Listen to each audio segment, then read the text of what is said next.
شکریہ جناب اسپیکر صاحب.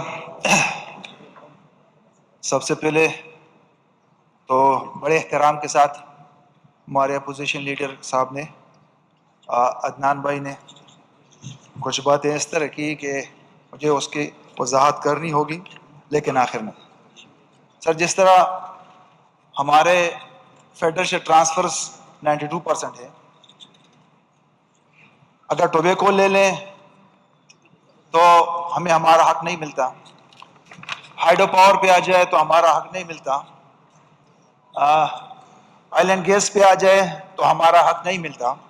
ابھی ریسنٹلی خیبر پختونخوا نے جو پہلا ایگریمنٹ ویلنگ کا کیا تھا گدون میں 1.5 روپیز پر یونٹ کا، ابھی دوبارہ 248 میگا واٹ ہمارے پاس ہے، ہم اپنی انڈسٹری کو دینا چاہ رہے تھے. اس وقت فیڈرل گورنمنٹ نے ہمیں 25 روپے چارجز کا کہا ہے کہ ویلنگ آپ 25 روپے دے کے کریں گے. آؤٹ آف کورٹ سیٹلمنٹ کے لیے گورنمنٹ نے خیبر پختونخوا نے پورا اپنا حصہ جو نا وہ گوا دیا، لیکن پھر بھی یہ نہ ہوا.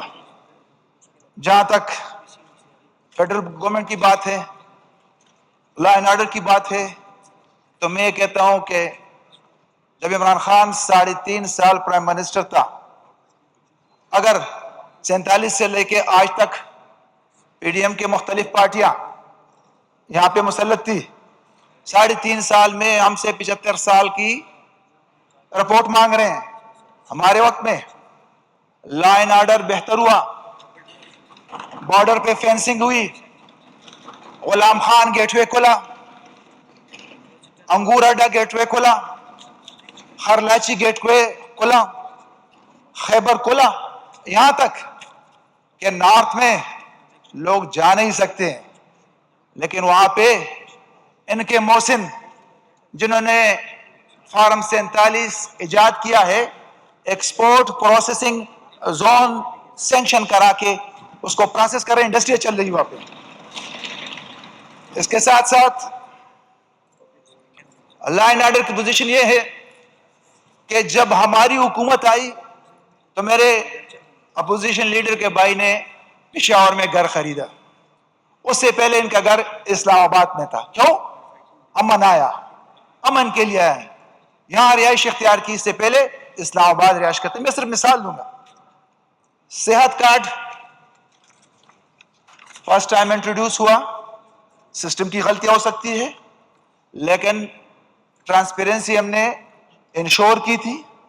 تجربے کی بات، اس مرتبہ اس کو مزید اسکریننگ اور چیکس لا رہے ہیں.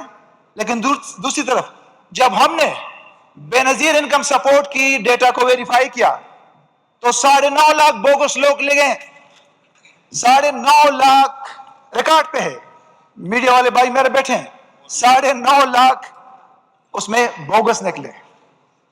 سر ایم ٹی آئی کی بات کرتے ہیں، مرکی صاحب کو چھوڑیں، ان کی بڑی خدمات ہیں، لیکن جو ایم ٹی آئی میں آپ کے موسنوں نے، آپ کے گورنر صاحب نے، آپ کے کیئر ٹیکر تو میں نہیں کہوں گا، کہ ٹیکر کہوں گا، کہ ٹیکر حکومت نے ان کے بورڈ میں ریشفلنگ کی، اپنے بندے ڈالے، سسٹم کولیپس ہو گیا.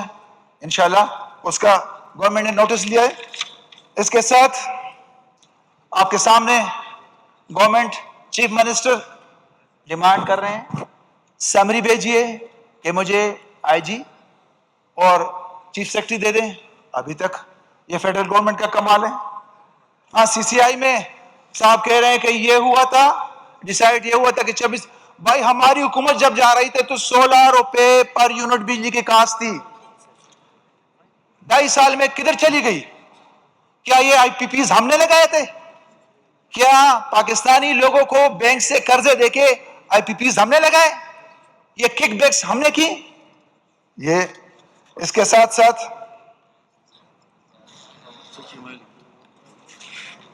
ایجین قاضی فارمولا اگر وہ لگا لیں، اگر وہ آ جائے، ہمارے کافی مسائل اس سے حل ہو سکتے ہیں. سر جہاں تک گورنر ہاؤس کی ٹیکنگ کی بات ہو رہی ہے، اس کا تناظر سر یہ ہے کہ کے پی ہاؤس اسلام آباد میں سندھ سے ہمارے ایم پی ایز آئے, وہ ہمارے کنونشن میں کھڑے ہوئے کہ کل ہم سندھ ہاؤس گئے, شرم کی بات ہے, الیکٹڈ لوگوں کے ساتھ یہ کیا جاتا ہے. انہوں نے کہا کس پارٹی سے تعلق ہے؟ کہتے پی ٹی آئی. کہتے جی آپ کے لیے یہاں رہائش کا کوئی بندوبست نہیں ہے. تو سی ایم نے کہا اگر میرے سندھ کے ایم پی ایز نہیں رہیں گے تو یہ بات انہیں اس تناظر میں کی. اس کو غلط وہ نہیں لینے چاہیے. ہاں, ارباب صاحب نے کچھ سجیشن دی, میں اس کو اپریشیٹ کرتا ہوں. اس میں یہ بھی ہوا کہ اپوزیشن لیڈر صاحب کہہ رہے ہیں کہ جی این پی کے دور میں تھرو فارورڈ 3.5 سال تھا, اس وقت 16 سال ہے. میں کہتا ہوں اگر صحت کارڈ کا وجود خراب تھا تو آپ کو فارم 47 کا سہارا کیوں لینا پڑا؟ اگر اے این پی ڈیلیور کرتی اور ایس ایم ایس اور ایزی لوڈ نہ ہوتا تو آج ان کا ممبر فارم 47 پہ اس اسمبلی میں نہ بیٹھتا اور ان کا سینیٹر بلوچستان سے نہیں ہوتا. عدنان خان نے جو باتیں کہی ہیں تو میں ان کو اپریشیٹ کرتا ہوں کہ کچھ بجٹ پڑا ہے, لیکن یہ ان سے پوچھتا ہوں کہ آپ کی پارٹی نے یہ پیسہ لگایا ہے. ہاں, بادشاہ سلامت گورنر صاحب آپ کی پارٹی تھے, chief minister P D M کے تھے. یہ تو آپ کے خرچے پہ ہم بات یہاں کرتے, ہمارے ایم پی ایس انکار کرتے ہیں. میں آپ سے ریکویسٹ کرتا ہوں, حکومت چلانی ہے, سسٹم چلانا ہے, بجٹ پاس کرنا ہے. پبلک اکاؤنٹ کو آپ ٹائم دے سر, پبلک اکاؤنٹ کمیٹی کو آپ ٹائم لائن دے کہ آپ نے کمیٹی کے اجلاس بلانے ہیں اور اتنے دنوں میں وہ چیز نکالنی ہے کہ آپ کے وقت میں فائنینس سے 15% پہ کس طرح ریلیز ہوتا تھا. ان ٹھیکیداروں کو آپ شکایت کا موقع دیں, ان کے لیے کمپلینٹ سیل کا وہ کریں تاکہ وہ آئیں اور کہیں کہ جی میں نے 15% دیے, اس کے بعد مجھے میرے پیسے ملے. بہت شکریہ سر. 4,500 نوکریاں جو کہ ٹیکر حکومت نے کیے, تو ان کو اس کا جواب دینا ہے کہ آیا آپ کو اس لیے. Thank you sir.